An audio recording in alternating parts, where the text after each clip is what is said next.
Igreja Açores, o programa com a atualidade da Diocese de Angra para ouvir ao domingo, ao meio-dia, na sua Antena 1 Açores. Olá, estamos juntos para mais uma edição do Igreja Açores. Fique desse lado e conheça a atualidade da Diocese açoriana.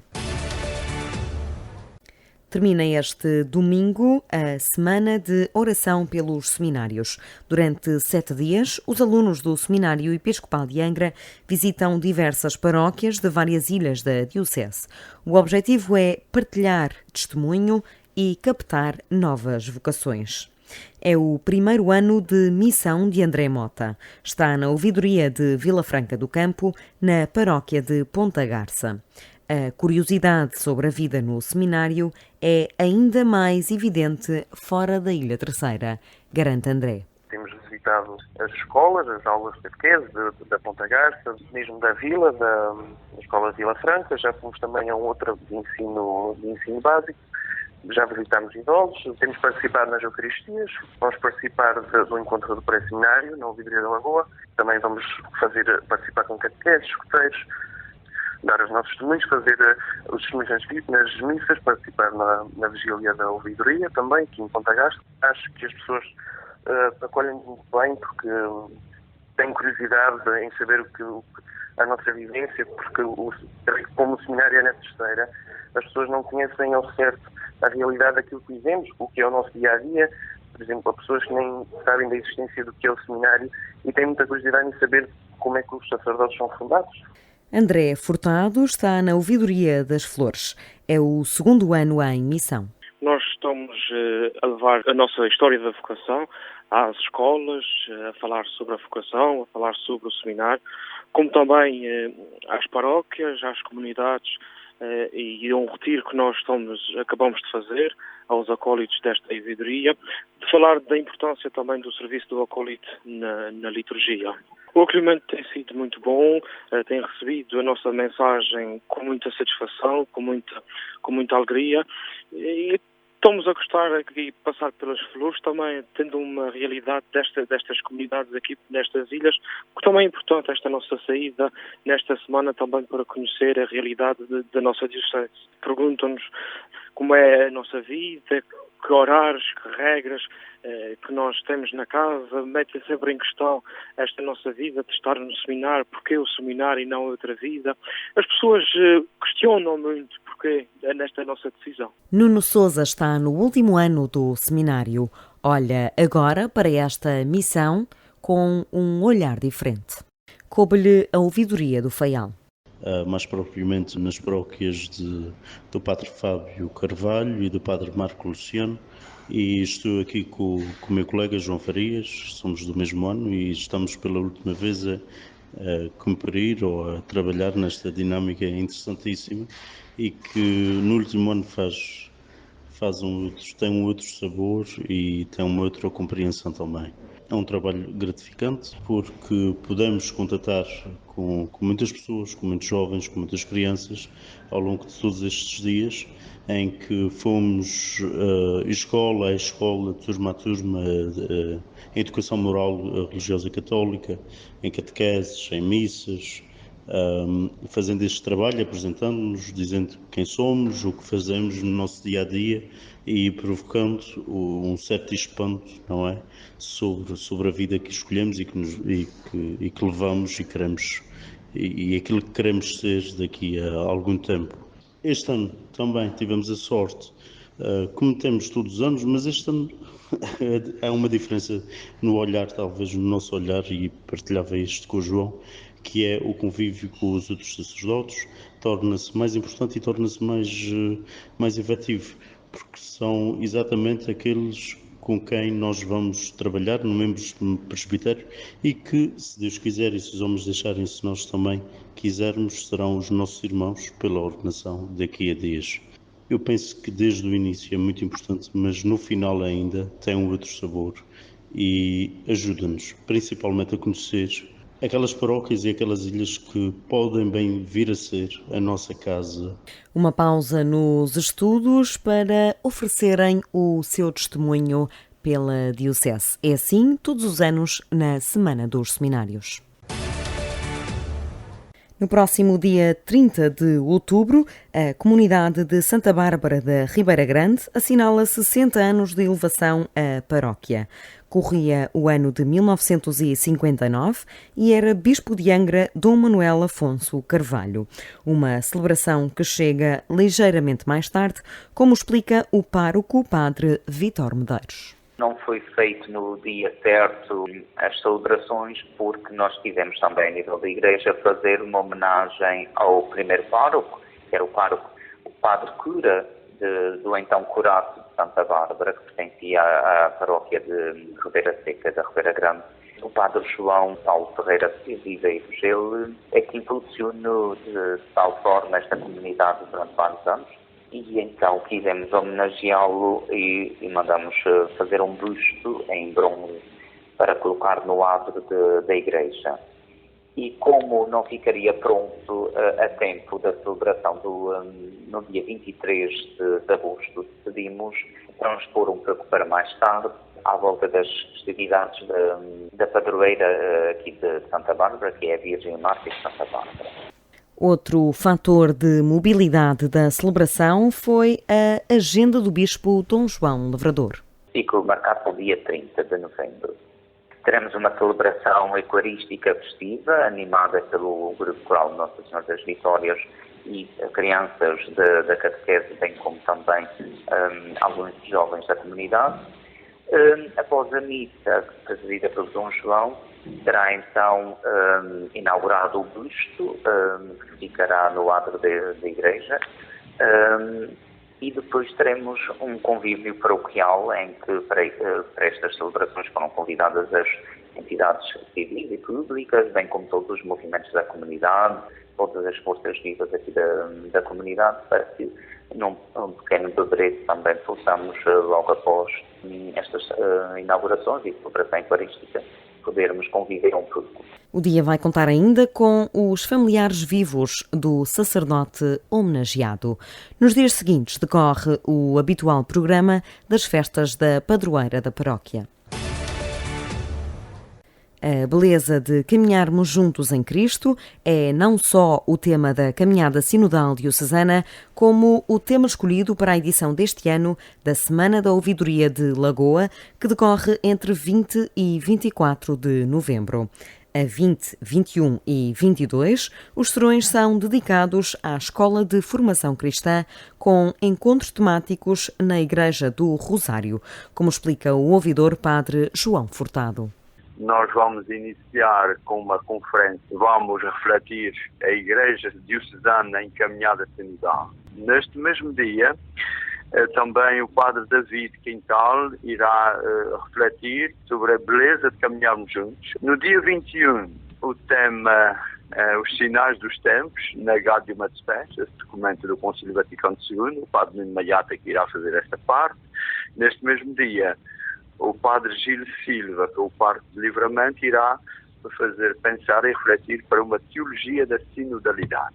Na sexta-feira, ou seja, no dia 22, então, 3 sacerdotes vão apresentar os temas de estudo que têm a ver com a cultura contemporânea, a situação social e económica, a identidade religiosa e eclesial. No próximo sábado, os acólitos da ouvidoria também vão reunir-se no Rosário com orientação do Padre Nelson Vieira. Quer dizer, se inclui formação dos acólitos e também preparação para a celebração do dia da ouvidoria, que será no dia 24, dia de Cristo Rei e Senhor do Universo. Haverá uma celebração às 16 horas, com a concelebração, com o coral dali do lugar, o coral do Rosário, e todos os leigos, aqueles que quiseram participar a nível da ouvidoria. Será presidida a celebração pelo ouvidor. A Semana da Ouvidoria de Lagoa, que este ano se concentra na paróquia de Nossa Senhora do Rosário. Assinalou-se este sábado, 16 de novembro, os 60 anos do Colégio São Francisco Xavier, em Ponta Delgada, com uma forte participação da comunidade escolar e civil, uma vez que a instituição faz parte da memória coletiva da sociedade miquelense. É o que garante a diretora Irmã Domingas Lisboa. Um profundo agradecimento realmente por todos aqueles que nos precederam, que ajudaram, de um lado ou outro, ajudaram-nos a perpetuar este grande património que recebemos, porque, no fundo, já fazemos parte da memória coletiva dos habitantes do Concelho de Ponta Delgada e, portanto, acho que neste dia não há palavras para agradecer o quanto este colégio realmente fez nesta ilha. Foram milhares e milhares de pessoas e que hoje assumem grandes responsabilidades a nível da ilha e não só no estrangeiro, devido à formação que receberam neste colégio. O dia contou com um programa preenchido de testemunhos e momentos culturais. Ponto alto, a celebração da Eucaristia, em que agradecemos todos aqueles que passaram por cá, pais, alunos, educadores, colaboradores que passaram e que os atuais também fazem parte desse património do colégio. A seguir teremos um momento de confraternização com a visualização de um vídeo em que consta da história do colégio até a atualidade. Depois teremos a atuação dos alunos do 4º ano, em que fará uma dramatização relativa à fundadora, tendo em conta que a amplitude da educação que temos hoje devemos muito à nossa fundadora Ana Maria Javoé, uma grande pedagoga. Depois teremos a atuação da banda militar, alguns testemunhos, palavras de agradecimento, depois atuação outra vez da banda militar, juntamente com alguns alunos do colégio, que vão cantar os hinos do colégio e um hino relativamente aos 60 anos. Foi feito para celebrar os 60 anos.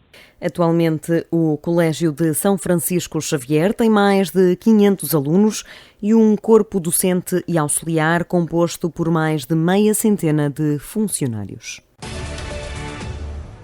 As ilhas de Santa Maria e São Miguel assinalam o Dia do Catequista com encontros formativos direcionados às necessidades de cada ilha.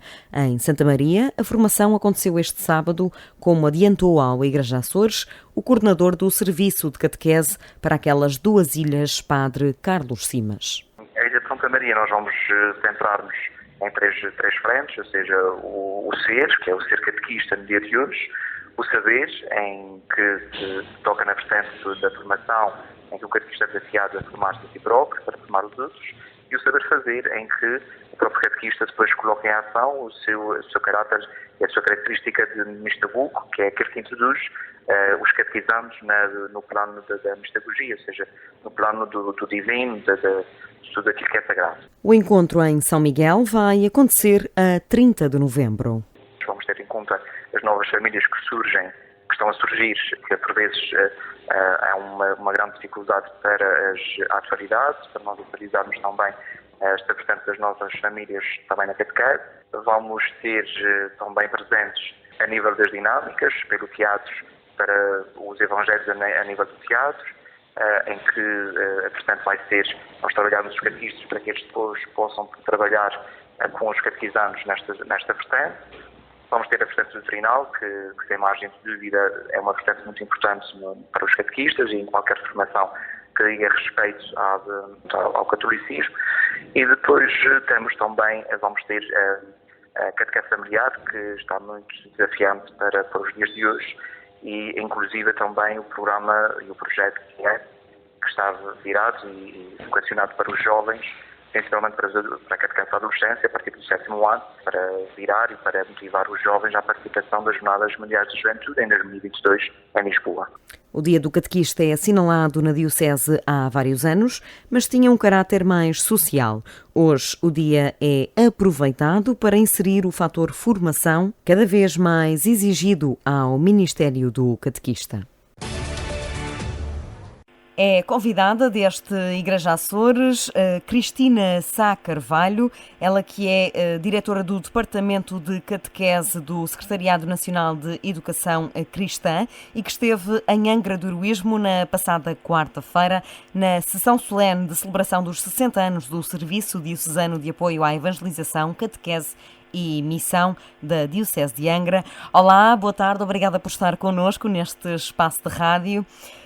O que levou a este encontro no Seminário Episcopal de Angra?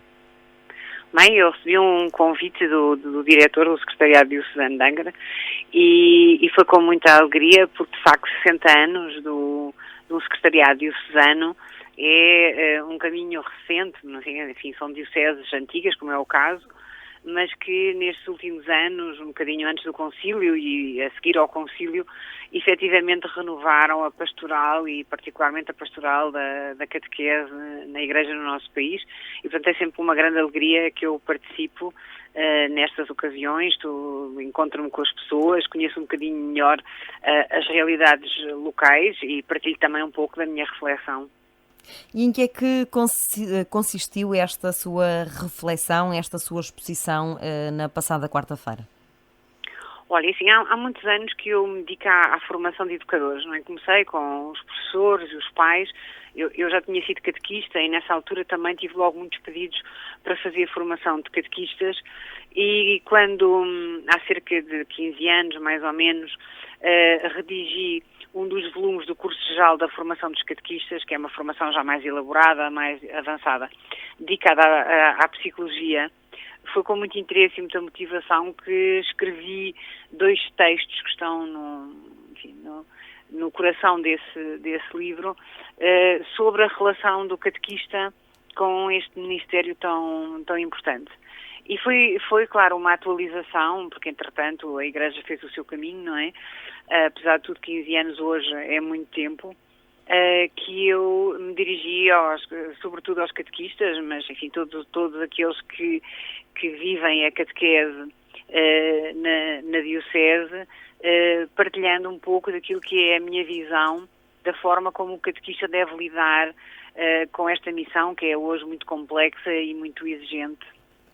Como é que se pode explicar o Secretariado Nacional e particularmente este Departamento de Catequese, como é que se articula com todas as dioceses, como é o dia-a-dia no Secretariado Nacional? Olha, nós temos áreas de trabalho bastante diferentes, não é? Portanto, no caso da catequese concretamente e no meu trabalho concreto, há uma parte que é dedicada à dimensão editorial, não é? Portanto, o Secretariado Nacional é uma editora que veicula, produz, delinea os textos de apoio à catequese e à educação moral e religiosa católica nas escolas, de acordo com as instruções da Conferência Episcopal Portuguesa, não é? Porque o Secretariado é um serviço dos serviços da Conferência Episcopal Portuguesa. E, portanto, acompanhando a reflexão que os senhores bispos fazem para a nossa Igreja, depois, através de uma comissão episcopal que orienta diretamente o trabalho do Secretariado Nacional, nós vamos preparando, no caso da catequese, os catecismos das crianças e dos adolescentes, os guias dos catequistas, textos de formação específica em catequética, os textos para a formação inicial dos catequistas. Estivemos no ano passado a redigir, por exemplo, um novo curso nessa área, que se chama Ser Catequista, do curso geral, e assim por diante. Também desenvolvemos nestes últimos anos os materiais e o projeto para a catequese familiar. Portanto, há sempre, seguindo as orientações da Comissão Episcopal, em diálogo com os responsáveis no Secretariado Nacional, vamos desenvolvendo, pondo na prática aquilo que são as perspectivas e os planos que os senhores bispos têm para as áreas de que somos responsáveis.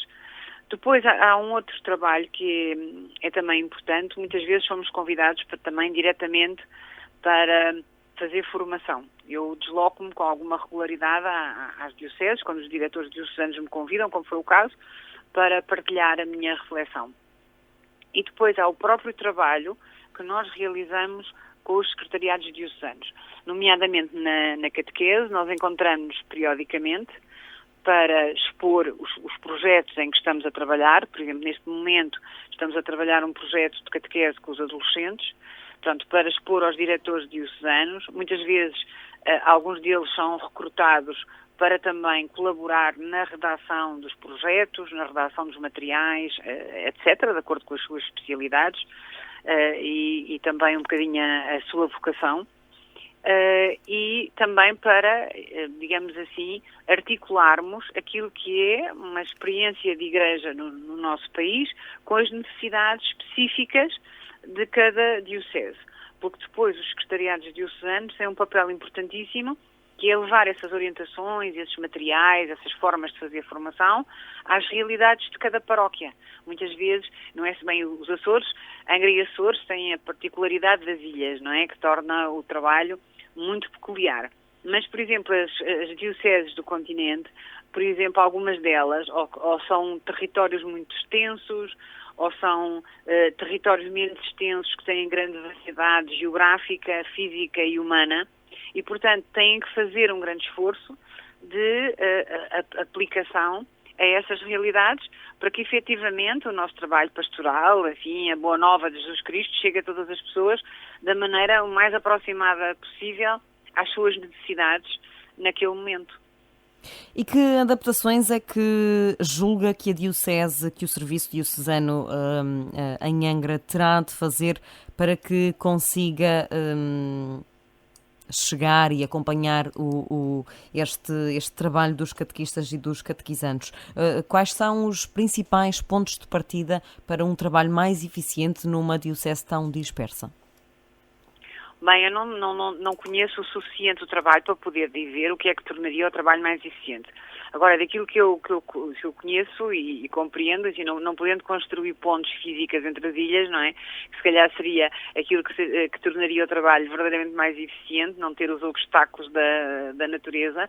Aquilo que os secretariados diocesanos fazem é, de acordo com as suas possibilidades materiais humanas, escutar, visitar as paróquias, conhecer os catequistas, ter também distribuídos responsáveis mais ou menos pelo território, portanto que podem também comunicar mais diretamente aos secretariados diocesanos quais são as dificuldades. Nós lançamos um material novo e depois precisamos também de compreender se ele foi bem aceito, se as pessoas estão a conseguir implementá-lo, que, claro, é sempre complicado e nunca deixamos toda a gente satisfeita quando fazemos um material que é para 20 dioceses, que são todas diferentíssimas.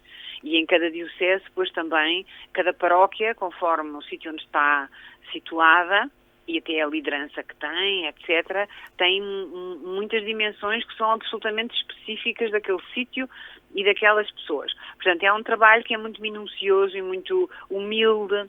É um trabalho de escuta, de proximidade, que às vezes não é muito valorizado, mas que é importantíssimo.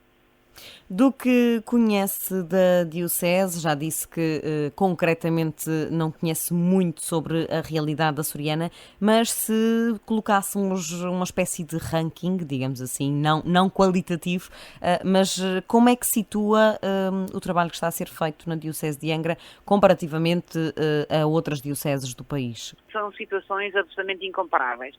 Aquilo que eu posso dizer, que aliás disse na quarta-feira, é que eu pessoalmente, e portanto através de mim, porque este é também o meu trabalho, o Secretariado Nacional, uma dívida grande relativamente à Diocese de Angra e Açores. Portanto, na Diocese há muitos sacerdotes muito bem formados em áreas fundamentais da teologia e da pastoral, há uma riqueza cultural muito grande, há uma vida de igreja que tem características, tanto do ponto de vista mais popular como mais erudito, extremamente interessantes. Há uma história e um caminho que eu sinto, ainda senti agora nestes contactos que fui tendo, que aquilo que acontece na Diocese deixa toda a gente insatisfeito, no sentido em que as pessoas sentem que é preciso caminhar mais, é preciso aprofundar mais, é preciso ser mais corajoso. E isso é extremamente valioso. Para mim, o contacto com os vários diretores, porque já acompanhei vários diretores do Secretariado Diocesano, os catequistas que atualmente já criaram uma certa rotina de participar nas jornadas nacionais de catequistas, que têm sempre uma presença ótima, de interesse, motivação, que dialogam connosco, não se importam quando nos vêem nos corredores, nos contam as suas histórias, fazem a avaliação da situação. Portanto, eu sinto que de facto, nós devemos todos em Portugal apreciar realmente a nossa Igreja. Eu tenho contactado com alguma regularidade com os meus colegas da Europa. O Papa Francisco já disse que a Europa em si, culturalmente, humanamente, é assim uma espécie de avó esquecida, não é? E que aquilo que acontece no mundo e aquilo que acontece na Igreja não é já aquilo que acontece na Europa. No entanto, aqui nos países do Sul, em Espanha, Itália, em Portugal, em Malta, vive-se ainda uma cultura de base cristã, que obviamente tem agora, enfim, novas formas de se manifestar e obviamente também sabemos perfeitamente que os níveis de participação eclesial, etc., têm diminuído, mas há aqui um chão de fé, disponibilidade das pessoas que também temos que aprender a valorizar, a compreender e fazer caminhos juntos. Isso a mim parece-me absolutamente indispensável. Sei que, como em todas as organizações humanas, na Igreja no geral, na Igreja em Portugal, nas igrejas diocesanas, depois os problemas vêm e vão e surgem problemas novos e as próprias populações, não é? Pronto, têm outros interesses, outras maneiras de estar, estão à procura de outras coisas.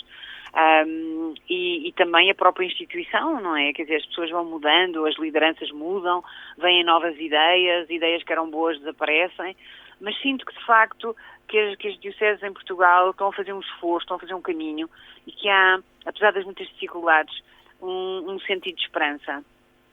E uma fé sem esperança não é uma fé verdadeira. A Diocese de Angra é também, surpreendentemente, uma das que ainda mantém um rácio bastante positivo de catequizandos, digamos assim, de crianças nas catequeses, especificamente, particularmente as crianças. A que é que se deve este fenómeno? É devido à ruralidade? Não, eu acho que hoje, bem, há uma coisa que eu penso definitivamente, mesmo nos Açores. Como digo, não tenho autoridade para fazer uma análise geográfica e eclesial da Diocese, mas hoje já não há crianças rurais. Isso é uma fantasia. Porque mesmo quando as crianças vivem nas zonas rurais, de famílias com muitas privações económicas, etc., quem educa hoje as crianças são os youtubers. E eles todos, no seu telemóvel, porque eu não sei se ainda há crianças em Portugal sem telemóvel, não é que eu queira que eles tenham telemóvel, atenção, mas esta é uma observação factual. E no seu telemóvel, nos computadores da escola, etc., estão ligados ao mundo. Uhum. Eu lembro-me que há uns anos, com o professor Alfredo Teixeira, que é meu colega na Faculdade de Teologia, fizemos uma viagem de formação para Lamego e viajámos num daqueles comboios muito bonitos, assim, naquela paisagem do Douro, mas enganámos-nos a comprar o bilhete e parámos em todos os apiadeiros. E ele, que é um especialista em antropologia política, ia-me explicando o comportamento das pessoas, a maneira como elas falavam, etc. E eu escutei-o com imenso interesse, mas olhava pela janela e quando parávamos nos apiadeiros, os miúdos eram todos iguais aos atores dos Morangos com Açúcar, que era aquilo que na altura toda a gente via. Portanto, aquilo que eu sinto de facto, numas dioceses de uma forma, outras noutra, e se calhar em Angra, é que há realmente uma cultura popular e uma cultura erudita cristã que é valiosa para as pessoas. E eu sinto isso porque, de facto, por exemplo, como referi há pouco, quando os catequistas dos Açores vêm ao continente participar nas jornadas com os outros catequistas, que trazem uma alegria e uma esperança, que se calhar outros catequistas que vivem noutras latitudes já perderam um pouco e em contacto com eles renovam, não é? Porque essa é a vida da Igreja, é as diferenças, o respeito pela diferença e o respeito também por aquilo que é comum. E aquilo que é comum é a fé em Nosso Senhor Jesus Cristo, que encarna na história, na geografia, como as pessoas são, pura e simplesmente. E que sugestões deixaria aos catequistas e aos catequizandos açorianos para ultrapassarem os problemas comuns e agravados, neste caso, pela dispersão desta diocese? Bem, do ponto de vista da dispersão, a questão mais complexa é a do próprio secretariado e nas funções que os secretariados têm, importantíssimas na divulgação das decisões que são tomadas, não é, a nível nacional, por um lado, e no acompanhamento formativo. Mas a mensagem que eu deixei na quarta-feira, e que, como digo, isto já vem de uma reflexão que eu fiz muito anteriormente e que é até também muito marcada por uma reflexão ainda anterior que eu fiz acerca dos professores, não é, na formação dos professores, que é esta dimensão essencial da responsabilidade. Tem que se fazer um trabalho bem feito e sério. Portanto, o facto de não se ser profissionalmente um catequista não significa que não se trabalhe com rigor profissional, porque é uma responsabilidade enorme. Como diz o Papa Francisco, é uma responsabilidade acrescida, porque quando alguém se aproxima de outrem para anunciar o Evangelho, tem que compreender que deve descalçar as sandálias perante o chão sagrado que é cada pessoa. Isso, do ponto de vista ético, do ponto de vista moral, é uma responsabilização enorme do catequista e que, portanto, o catequista tem que fazer um esforço de autoformação, tem que fazer um esforço de viver a sua vida. O Papa Francisco, quando nós fomos ao Congresso da Catequese, enfim, em 2014, portanto, muito pouco tempo depois de o termos como Papa, disse que nós não fazemos catequese, os catequistas não fazem catequese, os catequistas são catequistas. Isto é algo que nós aceitamos na nossa vida para nos transformar, porque o catequista também aprende, também faz caminho, também põe à prova a sua fé, também se engrandece como pessoa, por aquilo que até as crianças mais pequenas têm para lhe oferecer. A outra dimensão que me parece também muito importante é que nós agora, de facto, em muitos aspectos, com a catequese familiar das crianças mais pequenas, com o projeto da catequese com os adolescentes, estamos numa fase de transição para uma catequese que se adapta melhor às necessidades de hoje, responde melhor às necessidades formativas e enfim, ao desenvolvimento humano e espiritual da pessoa toda e de todas as pessoas. Portanto, isso também vai criar muitos desafios aos catequistas. Não se trata apenas de ter novidades, mas as novidades que têm de ser encaradas com seriedade. Não vai ser menos trabalho, não vai ser um trabalho mais fácil, mas vai ser um trabalho muito melhor. E uma das mensagens que eu também deixei, que nesse aspecto, se calhar nos Açores ainda faz mais sentido, os catequistas não podem isolar-se. Às vezes já podem viver numa freguesia, numa paróquia, não é, com algum isolamento geográfico, mas não podem isolar-se. Se há poucos catequistas naquela paróquia, há o Skype, há outros meios para comunicar, para trabalhar em conjunto, para rezar em conjunto, para preparar as catequeses em conjunto. Porque isso é que é fazer igreja. E o catequista é um enviado, é um escolhido e um enviado pela igreja, não é alguém que percorre sozinho o caminho que resolveu inventar. E o conceito de catequese de família é já uma realidade aplicada em termos práticos, em que é que ela pode e deve consistir este conceito de catequese em família? Bem, a nossa catequese familiar surgiu de duas preocupações. A minha, por um lado, porque eu como mãe de família e alguém que tinha feito muita formação parental, acompanhado as famílias, etc., queria melhor catequese para as crianças. E porque, de facto, a infância é uma etapa fundamental da nossa vida, não é? Lançamos as bases da nossa saúde mental, muitas dimensões também na nossa personalidade e da nossa personalidade crente. E os pais são insubstituíveis na transmissão da fé e do que quer que seja. Porque não é porque os pais amam muito as crianças, é porque as crianças amam muito os pais.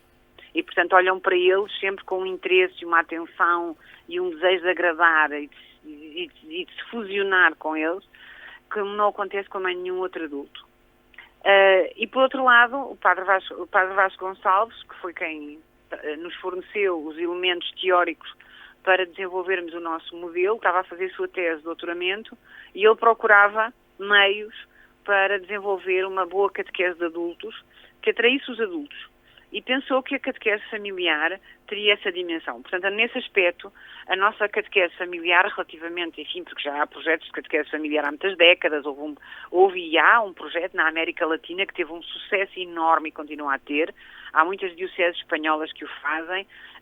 Em Itália foi também onde nós fomos colher as experiências mais recentes.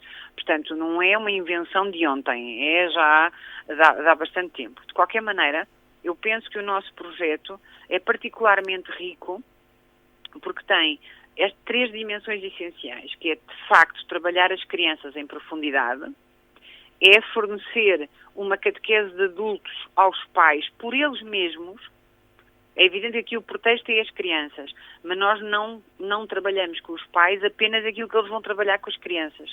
Trabalhamos os pais enquanto pessoas plenas, em todas as suas dimensões. E depois também a dimensão eclesial. Essa foi uma questão que o Padre Vasco e eu, enfim, nós desenvolvemos este modelo muito rapidamente, chegámos a uma conclusão sem dificuldade, que queríamos muito também corresponder a uma necessidade que os nossos bispos já tinham evidenciado aqui na nossa igreja, que era a da participação eclesial, não é? Os catequistas chamam isso muito bem, o que é aquela experiência de que os pais vão levar as crianças à catequese, mas depois, por exemplo, não os acompanham à missa. Ou as crianças estão na missa e os pais estão cá fora à espera que elas saiam. E, de facto, essa dimensão foi aqui muito claramente incluída. E aquilo que nós sentimos nas paróquias e nas dioceses em que o projeto está a desenvolver mais rapidamente é que, efetivamente, os pais se sentem muito felizes de receber aos 30, 40 anos esta formação, que as crianças sentem um interesse, um entusiasmo pela catequese maior do que as outras crianças, têm níveis de preparação, tanto de prática eclesial, de experiência religiosa e de conhecimento superior às outras crianças, porque não é apenas 1 hora ou 1h30 por semana, os pais estão lá sempre e eles estão sempre a fazer perguntas, como é próprio da sua idade. E nós já recolhemos testemunhos, não é, que estão no site, o educris.com, do Secretariado Nacional, se quiserem ver, estão lá disponíveis, e conseguimos efetivamente que estas famílias marcassem presença constante nas suas paróquias. Nós, neste momento, por exemplo, naquelas idades em que o catecismo coincide com a celebração do sacramento ou nas festas habituais da catequese, etc., muitas vezes são os pais da catequese familiar que assumem a preparação e convidam os outros pais que não estão na catequese familiar, porque obviamente isto não é obrigatório, é uma escolha que os pais fazem, e isso tem criado um movimento de crescimento na fé e de alegria de estar na igreja, que é muito, muito importante. E depois há outras dimensões que também não são menos importantes, quer dizer, nós já conhecíamos isso, os movimentos católicos, por exemplo, que é a ligação que estes grupos de pais fazem entre si, não é? No sentido em que agora têm amigos cuja base, cuja raiz existencial é comum. Não sei se haverá algo que promova mais fortemente e mais densamente a amizade do que a partilha da fé. E estes casais estão a fazer essa experiência. E isso é muito importante, porque hoje educar é muito difícil, porque as pessoas têm muitos problemas com a sua família próxima, problemas com a sua família alargada, os problemas das crises económicas, do trabalho, da conciliação, etc. E os casais, efetivamente, precisam de muito apoio que a sociedade não fornece. E estes pais das paróquias estão a ajudar as paróquias também a fazer este caminho. Não é só já um caminho de catequese, é um caminho também inovador de pastoral familiar. Obrigada, Cristina Sá Carvalho. O nosso tempo esgota-se neste espaço de entrevista. Foi um prazer conversar consigo. Obrigada por ter estado connosco neste Igreja Açores. Eu é que agradeço. O Igreja Açores regressa na próxima semana com mais um convidado e com mais atualidade da Diocese de Angra. Igreja Açores, o programa com a atualidade da Diocese de Angra para ouvir ao domingo, ao meio-dia, na sua Antena 1 Açores.